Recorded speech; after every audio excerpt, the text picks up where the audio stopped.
and welcome back to my channel. So today we're going to talk about the top 5 things you should not do when you're in the process of buying a home. Okay, so you found a really great real estate broker, you know exactly which neighborhood you want to live in, and you found the perfect house for you. Now you're moving forward, you have an accepted offer, and there are things you should not do. That's what I'm going to talk about here today. The first thing you should never do is take out new credit. Don't go out and buy a new car. Don't go out and look for new furniture and finance that furniture for your new home while you're in the middle of purchasing your home.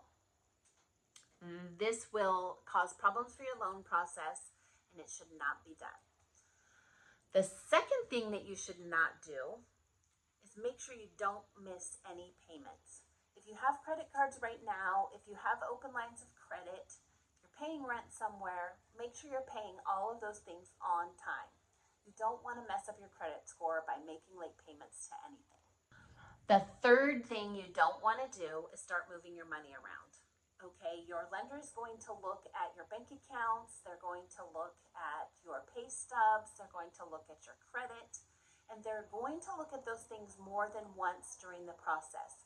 So don't make any changes that are big changes. So like if you have a side hustle where you sell things, resale things on websites, and you sold something big and you bring in a big check bigger than usual and deposit that, that's something that's going to be a red flag for your lender. And I know especially right now underwriters are getting pretty darn nitpicky, so be very careful about those kind of things. Don't be moving money around. If you don't take money from stocks and make a big deposit into your account. Don't take money that maybe you've saved in cash somewhere on this side and deposit that into a bank account during the process. These things could cause red flags and ruin your loan process. If you really need to do anything that's out of the ordinary, have a really good discussion with your lender. Once during a real estate transaction, it almost went sideways that I had because I had a client who literally kept money under their mattress. This is a no-no during a real estate transaction. The fourth thing you don't want to do is change jobs. You definitely don't want to change jobs during a real estate transaction. The lender has already approved your financing based on the job you have and your job history. If you change jobs anytime during the process, they're going to find that out and possibly deny your loan. So wait until after you've closed on your home if you're in the process of changing jobs.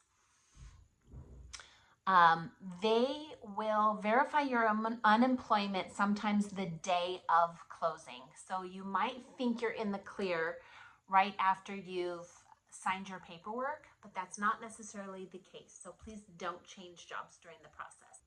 Oh, and number 5, what you should not do is waive home inspections.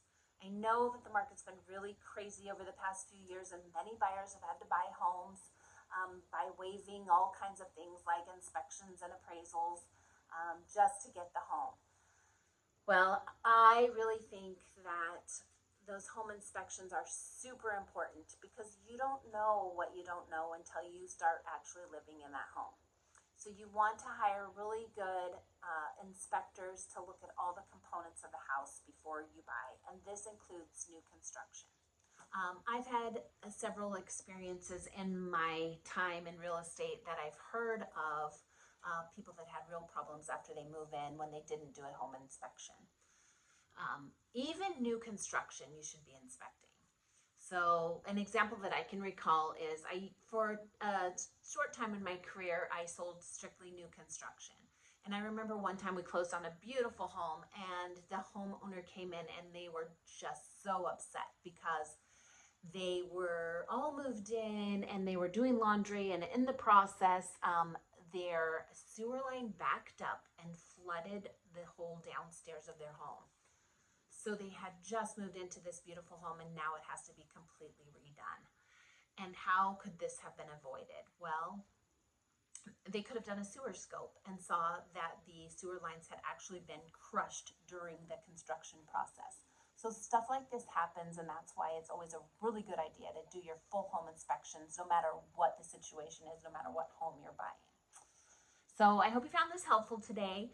And if there's anything else you have questions about or topics that maybe you want me to talk about, please drop some comments below and I would love to address those for you.